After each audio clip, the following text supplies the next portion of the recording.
We're born into a certain world. It's chosen for us. Some might think it's brutal. I say it's glorious. We met as illegitimate children of the great British Empire. Family! A city of closed doors. By the time we were done, there would not be one single door that we could not get behind. Someone chose to kill Finn Wallace. There was a time when nobody would have dared touch this family. When we know who it is, we'll destroy them. Sean Wallace himself tasking me to find the guy who killed his father. He's the twat that tore up the pub. Elliot. You did all that on your own? What was it, 6 of them? 8, but at a dart. We are making enemies out of business partners. We've got to find a peaceful solution to this. I'm not interested in peace.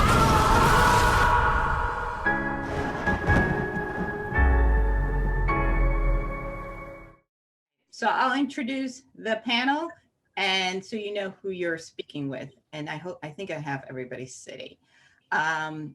I'm going to start off with KB in Houston. And next I see Aisha in Philadelphia. Nancy, are you in Baltimore? Nancy, are you in Baltimore? Okay.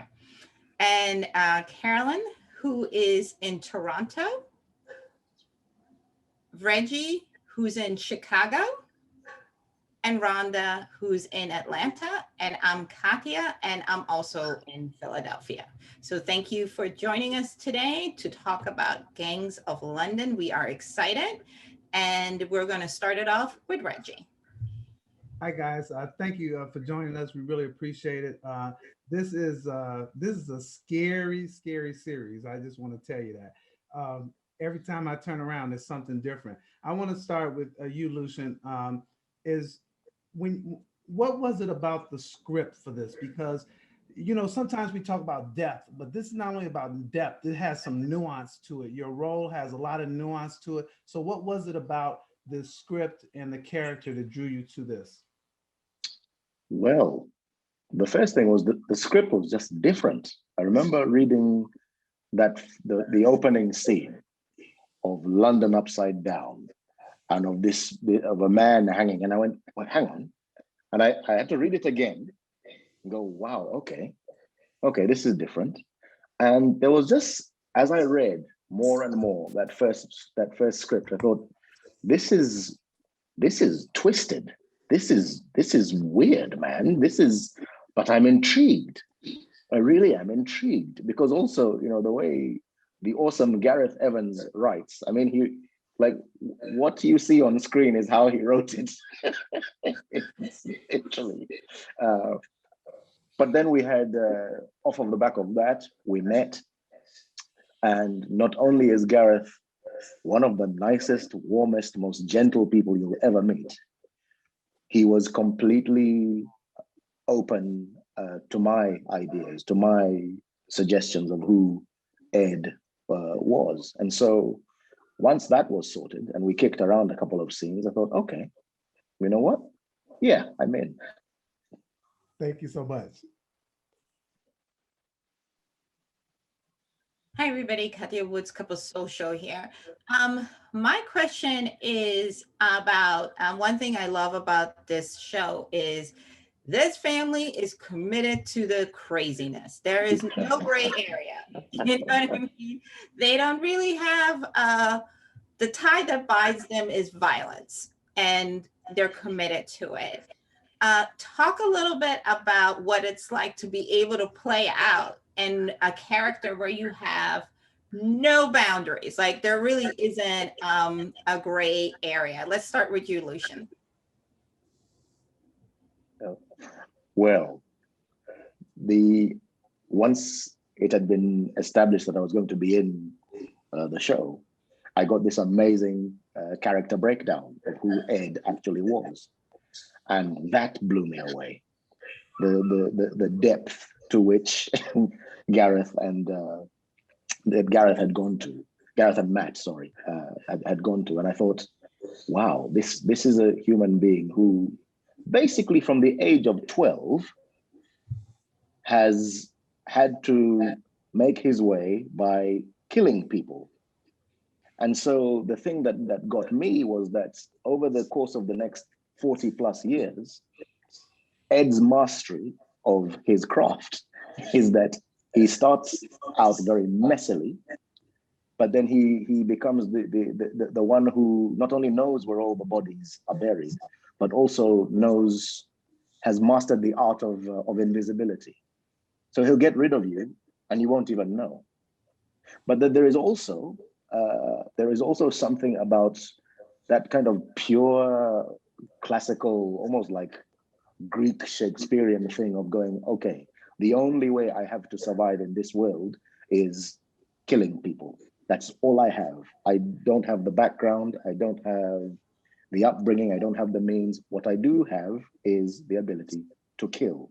And so that is what I'm going to do. And so he and Finn have literally built this empire on bodies from the ground up. And so to be released into somebody who is quite a monk about what he does. I mean, that's the thing that's scary about Ed. I wouldn't want to meet Ed because he knows this is his religion. He will live by it and he will die by it. So I had great fun scaring the bejesus out of everybody. Plus, I get to have the most guns in the entire show. I mean, come on. And look sharp in three-piece designer suits. What's not to love? You, what do you think? You know, because although you're more like the accountant type, you're in a mess too. You're covering up the secrets as well. Was that me you were saying that to?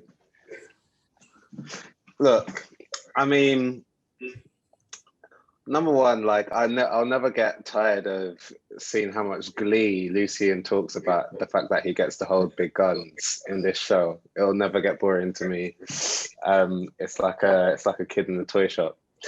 But I guess, look, the one thing about these characters, or at least this family, is I don't think there's anything psychopathic about them. I don't think the violence is psychopathic. It's not sociopathic. It's always motivated, you know, and often it does come from a place of survival. And it's like, what will you do to protect what you have? Or what do you do to protect who you love, you know, your family?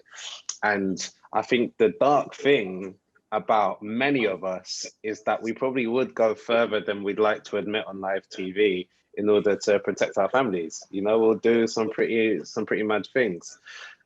The only thing is, in this show, you actually get a family put in that position of being asked whether they're willing to do these things to protect their family. And they end up doing it. So yeah, the thing about Alex is he's trying to survive in the same way as the rest of his family, but he's trying to do it a different way. He's trying to set us up for a lifetime in this game, and ideally to be able to legitimize. That's the end game, to be able to legitimize. But you know, like, these guys have all grown up in the trenches. You know, they've seen things, and once you've seen things, you can't unsee them, and it's very hard to undo your behavioral patterns. So yeah, Alex does what he has to do in order to survive. Absolutely. Thank you so much, gentlemen. Hi, Carolyn, for So Here's What Happened podcast. My question is for Sope. So Gareth Evans is known for his extremely brutal action sequences, and they're not only brutal, but they're actually usually very long because he does a lot of long takes and through shots. Can you tell me about developing your own action style? Because to me, your fighting is more utilitarian, whereas in his other films, he includes a lot of Asian martial arts. Yeah, I appreciate you appreciating that nuance. So Gareth's definitely famed and celebrated for his East Asian cinema influences, all the work he did out in Malaysia. And I suppose when we were bringing that to Gangs of London, we wanted it to make sense for the character. Like, Elliot's not been out in Malaysia, Indonesia. He's not got that background of East Asian fighting styles. He's not done karate or any of that. We wanted to ground it in what was possible for him. So having been in the army and his dad as a boxer, those were the two sort of fighting styles that we wanted to bring into this. So we didn't want anything that was too flashy, too poised or held. It was really about survival and being able to, if you can't get around something, going through it, you know? He's a bit of a juggernaut, especially in the bar fight you see in the first episode. He just goes through that. And I think there is a tenacity to his character that lends itself to that style of fighting. So it was a team effort. We came together and thought, like, once I built the background of the character with their help, what made sense to him when he's in those desperate situations? What are his foundations? What does he lean on? And it was about going forward, you know? So yeah, thank you for appreciating that difference, that nuance in the violence, because a lot of people just sort of hide behind their pillows and be like, that was I love the fight styles in this one, and just like the way you just like move through the scenes. The one with the axe and the cutlass says what? No, okay, thanks. I move on. Yeah, thank you for enjoying that. KB here with the Color Grade podcast. I absolutely love this show. Every single character is wildly complex and on a crazy journey of their own. But my question is for Sope. So, you know, Elliot is someone who is deeply layered, and oftentimes it's really challenging to know kind of what side he's really on, because he's playing a super, super deep game of chess. So tell me what it's like portraying a character with such duality, and what continues to surprise you most about Elliot?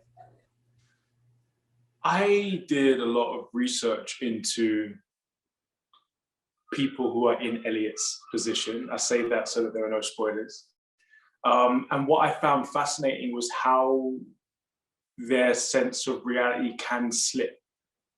And in having to portray the story to people who are very close to you and who become even closer, especially, for example, Elliot and Shannon's relationship, having to believe that enough to make them believe it makes you start to believe it yourself. And then there are these like moments where you catch yourself like, who am I really, you know?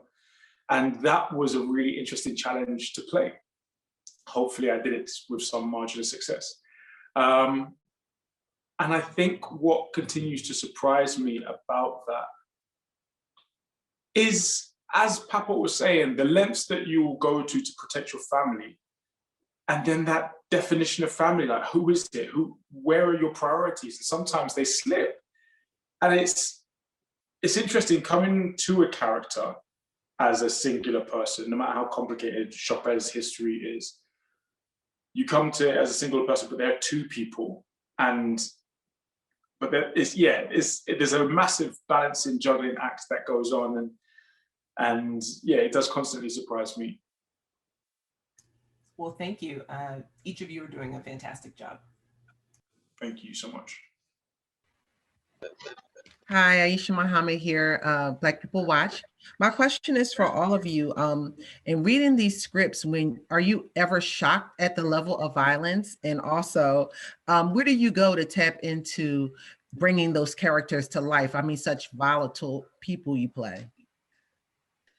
I mean, I don't get to do any violence really until, well, yeah, I guess she does quite a brutal act at the end of the first season, but no, there's no kind of like fisticuff stuff. But no, I actually wasn't that shocked, because I knew that because of Gareth's involvement, you kind of know what you're signing up for. Do you know what I mean?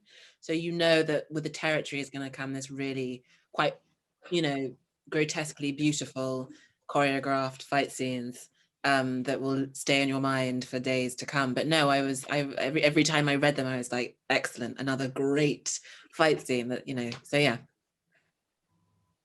Boys? Go on, Paps. Go on, son. Thanks, Daddy.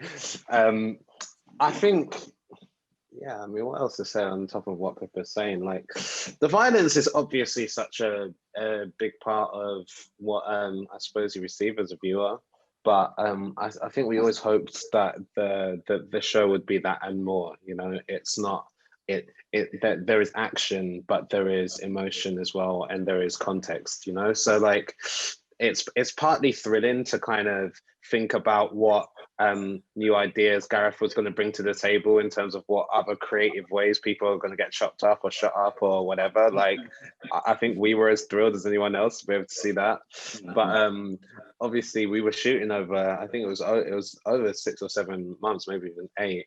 And it's not just action stuff. There was a whole lot of other stuff that kind of qualifies it. So, you know, so like the cast as a whole did a lot of work bonding together, creating backstories, and like doing like the hard yards in providing the platform and the foundation to allow those big action set pieces to sing and not to feel too gratuitous. You know, we really wanted the two threads of storytelling to interweave with each other.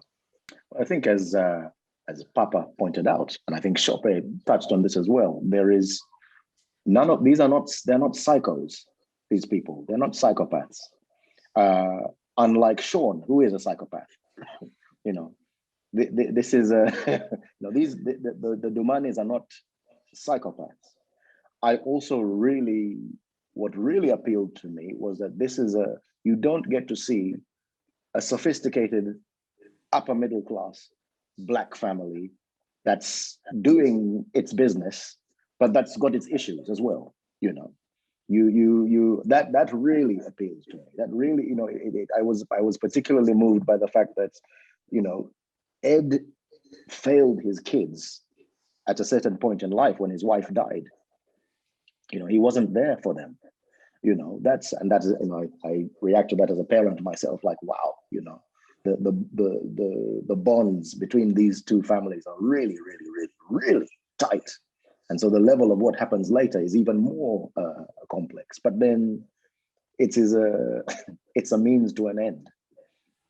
Ed has learned to be the most terrifying killer on the planet, because that was how he was going to make life better for his family, and they've succeeded. They are the 1%. And that's all down to him, even though the scent of blood is never far away. But yeah, so in that sense, these are not, for want of a better expression, they're not trying to, you know, rule these streets and rip them apart and show them who's boss. For people, the outcasts like Finn, like Ed, in their youth, they're going, oh no, we didn't come here to rule the pavement. We came for the whole building and the whole block and the whole neighborhood. That's where we're going. And that level of ambition, I think, justifies that's like the you know, the empire that they go on to build. Thank you so much. Hi, Nancy Greene here. And my question is also about the fight scenes. I mean, I absolutely love these. And having done martial arts before, like with repetition, it seems like it takes a lot out of you. So I was wondering, like, how extensive were the fight scenes in terms of how long you had to rehearse, and what your recovery time was? Like, was it a bit easier, or were you having to like soak yourselves in ice like Keanu Reeves in The Matrix?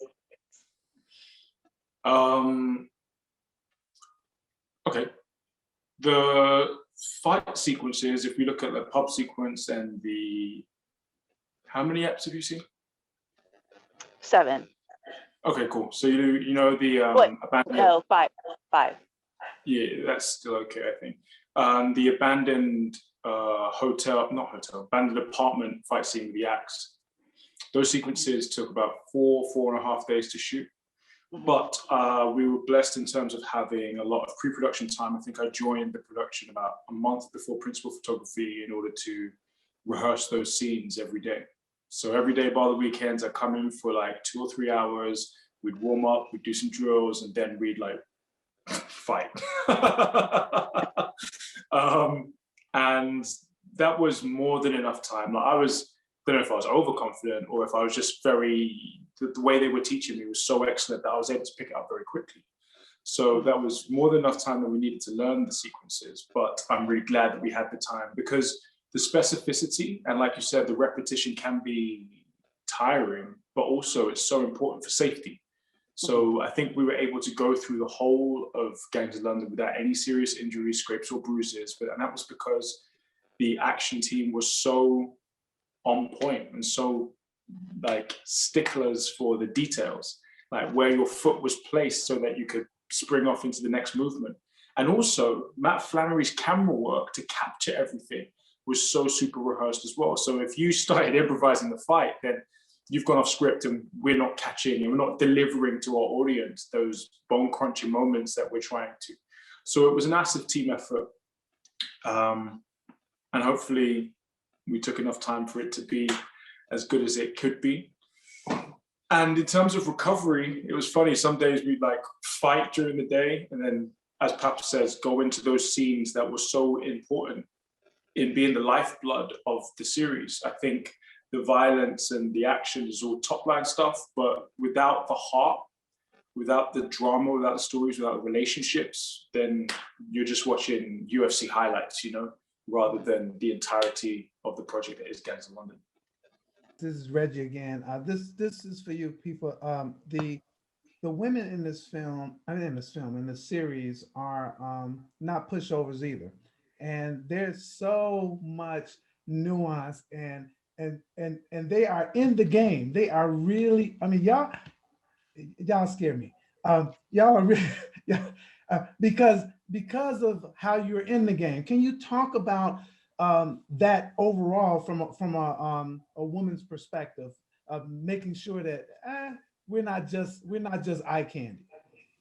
I think that was one of the things that really attracted me to the script, actually, because of course, you know, in another version of this show, the women are completely sidelined and it's just men. And to be honest, who wants to watch a show like that in 2021?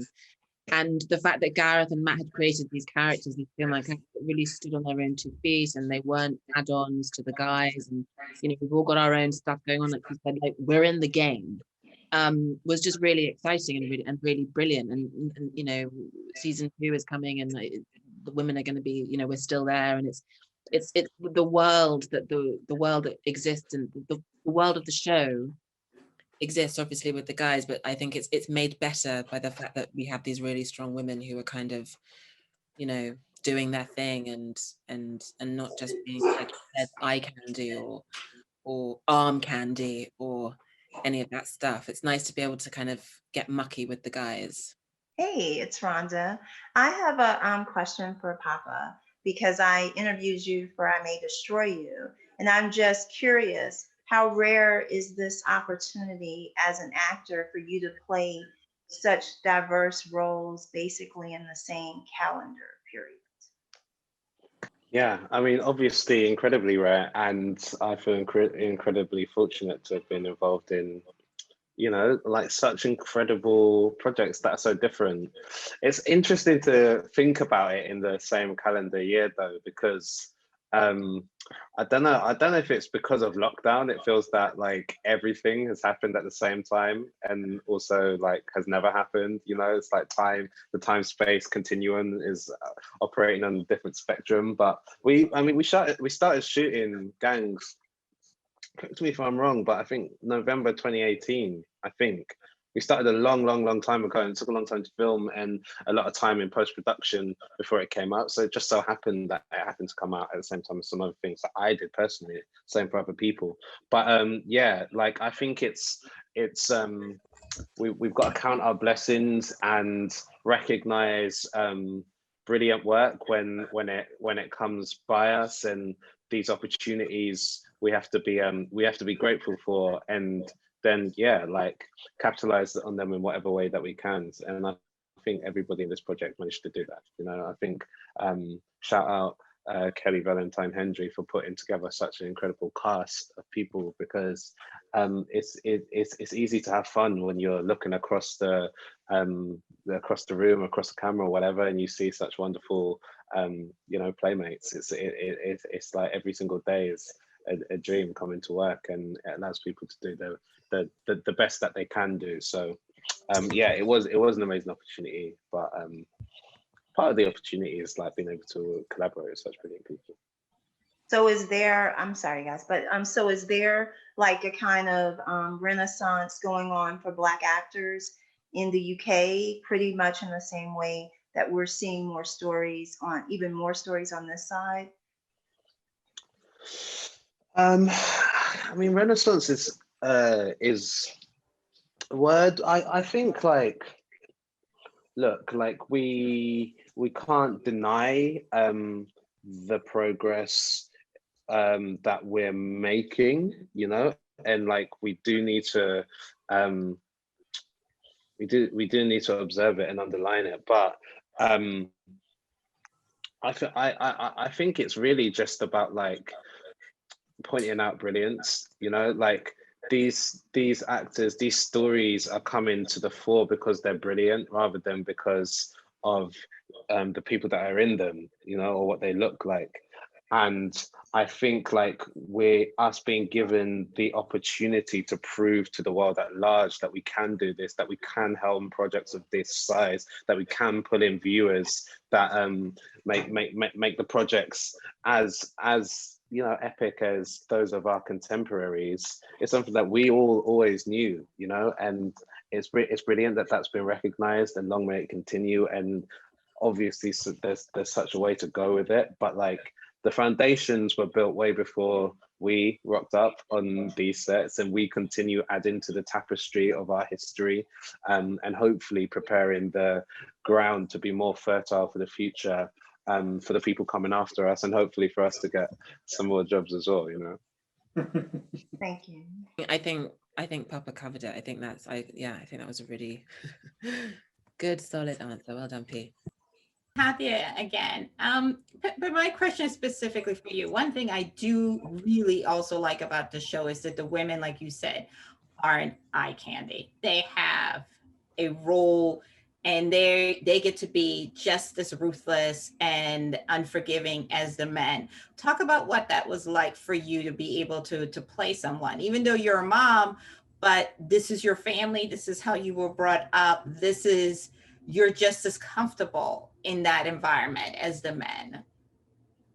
Yeah, I mean, I think that's one of the great things about Shannon, is that she is a mum and she is devoted to her son, and, you know, family first, but yet she is so comfortable in this world of kind of absolute horror and violence and all the rest of it. But it's you know, it's one of those things that, you know, if that's all you know, that's all you know, and if that's all you know, that's how you know how to live and how to operate. And she's involved, she's not directly involved. And, you know, towards the end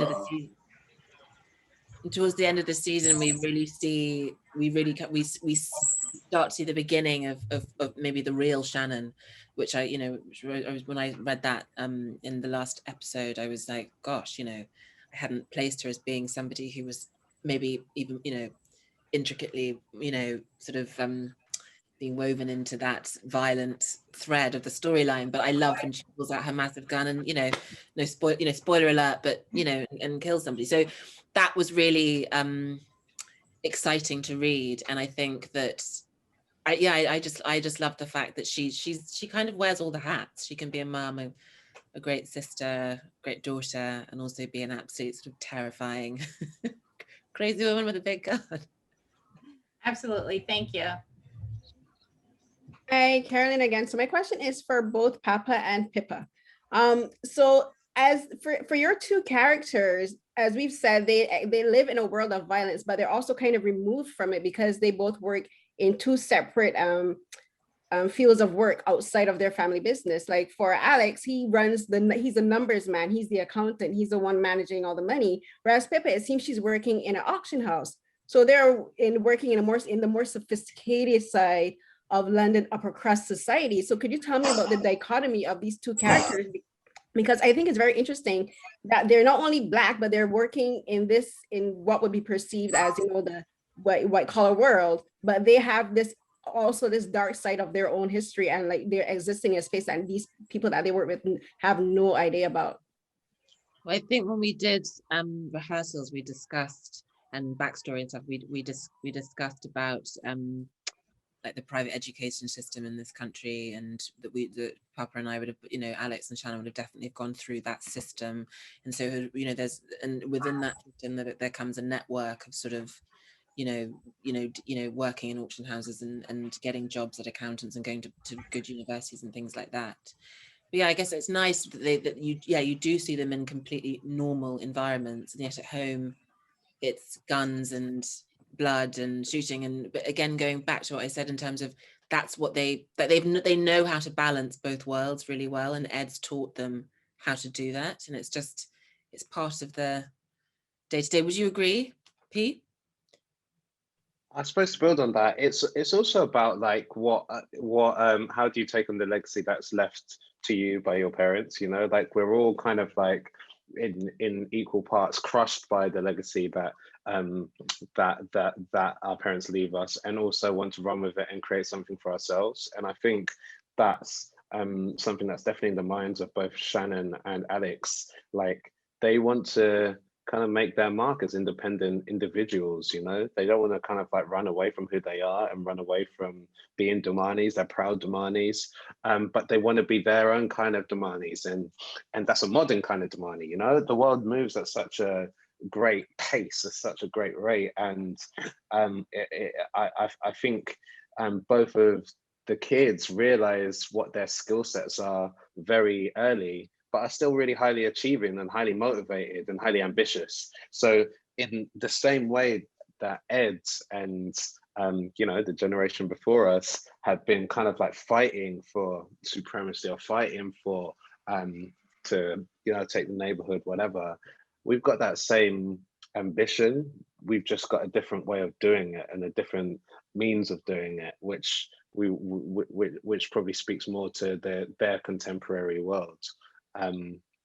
So yeah, it is definitely a dichotomy, and I think in the events of the show, we're all put up against that, and we're forced to kind of make a decision what kind of person we want to be, what kind of person we see ourselves as.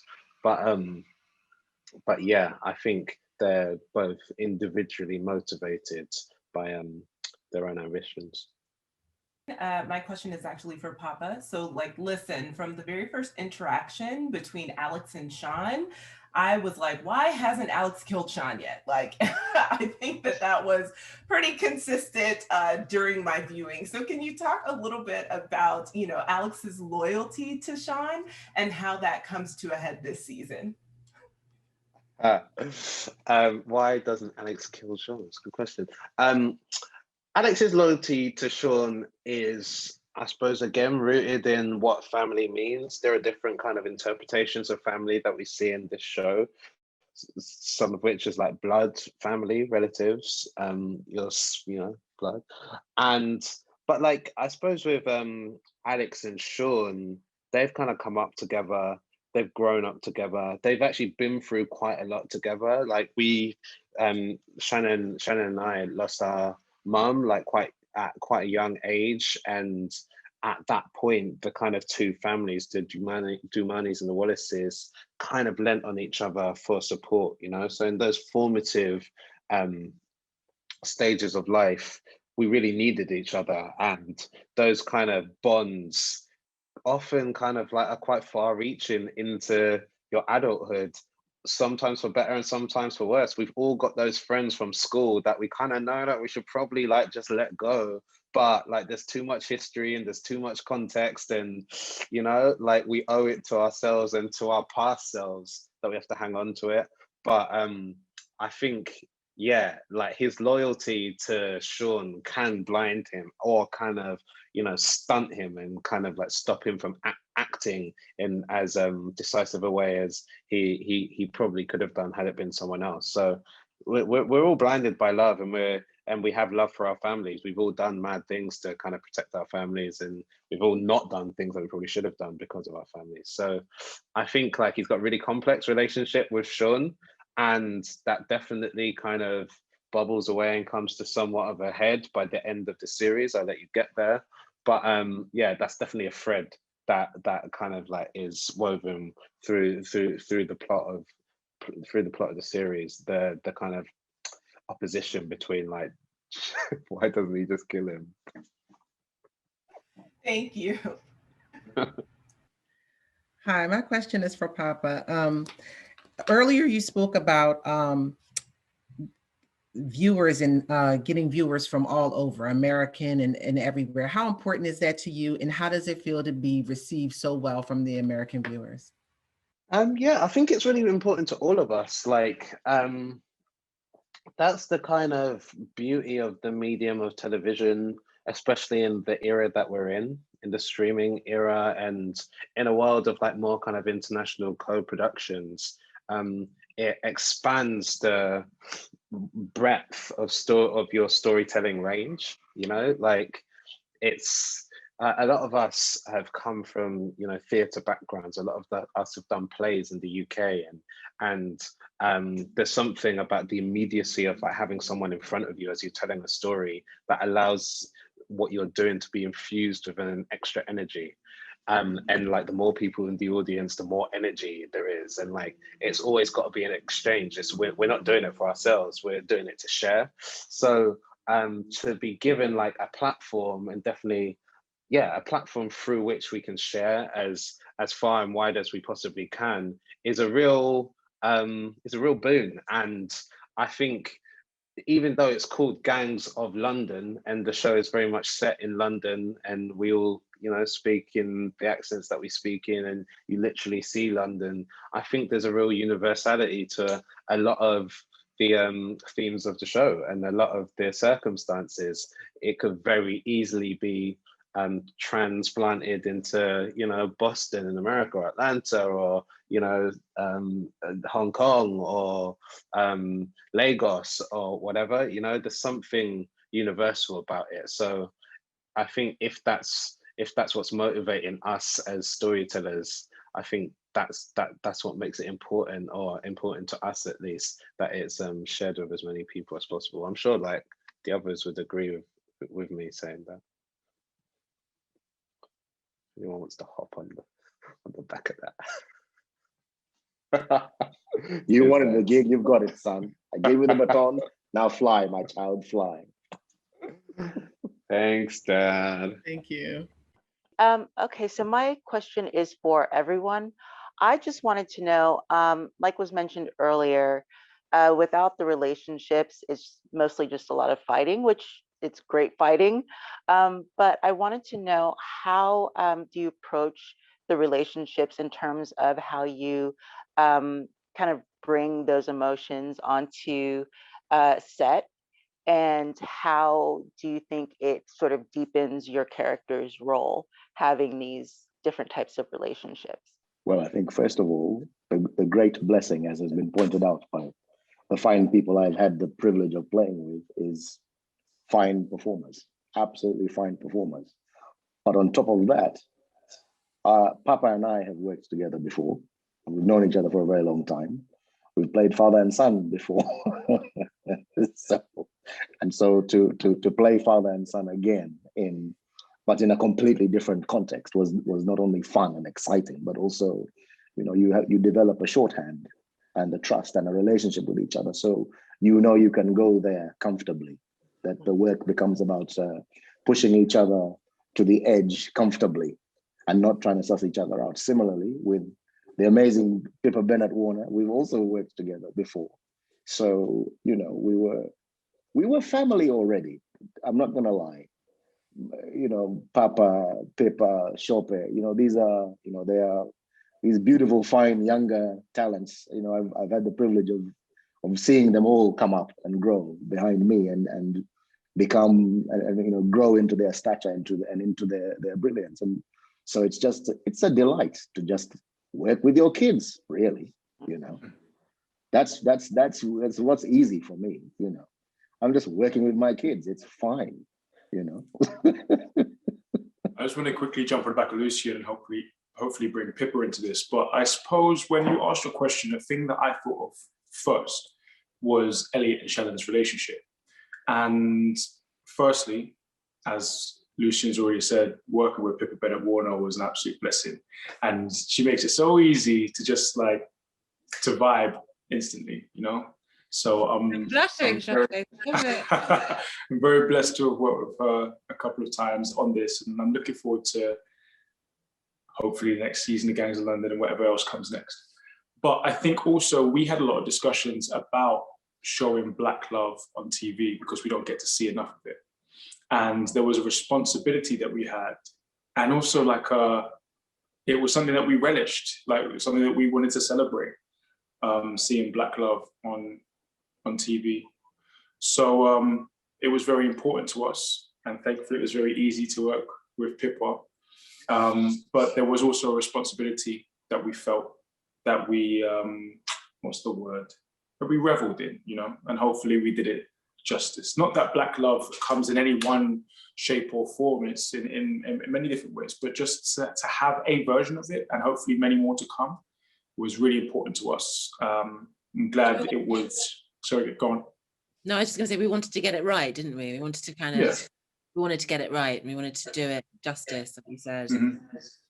And we were lucky in the sense that Sope and I had worked together before as lovers, you know, I think it was on the radio, wasn't it, or something? So there was already a shorthand between us and a nice working chemistry. So we were kind of already, you know, 2 steps ahead of ourselves when we, you know, when we'd got the jobs or whatever, we realized we were working with each other. And it was lovely working with you too, Sope. And I'd worked with Lucian before and played his niece, and then I played Papa's sister twice. This is the 3rd time. So like Lucian said, we were already very together as a family, which was great, and just made those kind of initial conversations really easy because there was this shorthand and this comfort and this familiarity, and yeah. But also, if I may add as well, there's part of Gareth's genius as a director was identifying that these people know each other. I don't have to interfere in this. I'm going to curate spaces in which I will let them find their groove. And it is very rare, especially on a show of this size, to have the complete and utter trust of the director. And I certainly felt that throughout the course of us putting it together, that, you know, we are the backbone of the show as performers, as characters. And it's not even about ego. It's about going, no, you are best placed in the flow of the story to help us chart what is going on. And so I think to have that space is a blessing, and long may it continue. I just wanted to ask, like, I like the show, but it's very violent, and it's not, I'm someone who watched Top Boy, but is it unusually violent for a British show? Like, in the sense, I'm saying the kinds of shows that I get a lot of times are like comedies or deep dramas. So like there is such a constant barrage of violence. And I'm like, wow, I haven't quite seen this level of intense violence from what we've been getting over here. I think, as Pippa said before, when you come to a Gareth Evans project, you sort of know what you're in for. With his previous films, The Raid 2, Men in Tao, he has a specific style. But yeah, I think there were some critical comments that it was hopefully never gratuitous, but it was pervasive, let's say. But at the same time, I think what I am very proud to be a part of is that whilst it is violent, the violence is never gratuitous or unreasonable. It's always progressing the story. And hopefully it's also quite shocking because Matt Flannery and the other DOPs have shot it in a way that allows you to see a lot more than normally they leave it to the imagination. But the choreography and the detail of the work are so special that we're able to see so much more of what happens in the ring of these scenes than we would have done before. At the same time, Gareth has done an excellent job to not let you see the worst bits, you know? There are certain parts that are left to your imagination, and if you do see anything particularly heinous, he doesn't linger on it. He's not trying to make it, he's not trying to give anyone nightmares on purpose.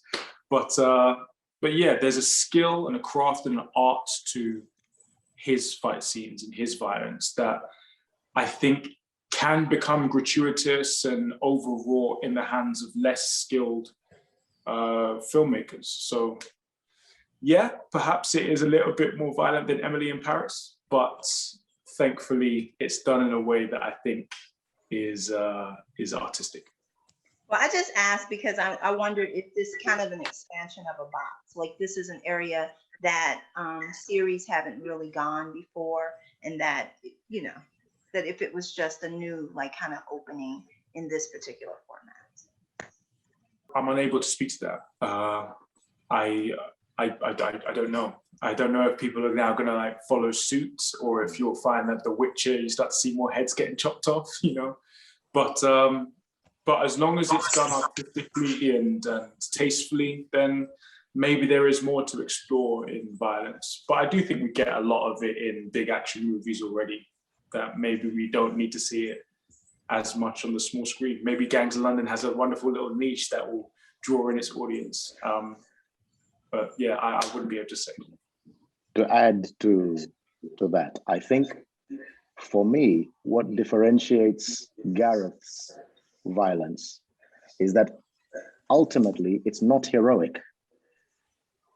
There's nothing heroic about the violence that the characters are having to use to get to, you know, I think of the, you know, Ed's cowboy scene, Sope, when I appear in you know, to get rid of Cole, you know, I mean, it's a life and death moment, you know. Elliot is if he doesn't get rid of this cycle, that innocent woman and those children will die. It's not, you know, so there's no, you know, there's no sort of rippling six-pack, you know, flag wielding, you know, windswept, oh, look at me, look at what I just did, let's run off into the sunset. No, it's non-heroic.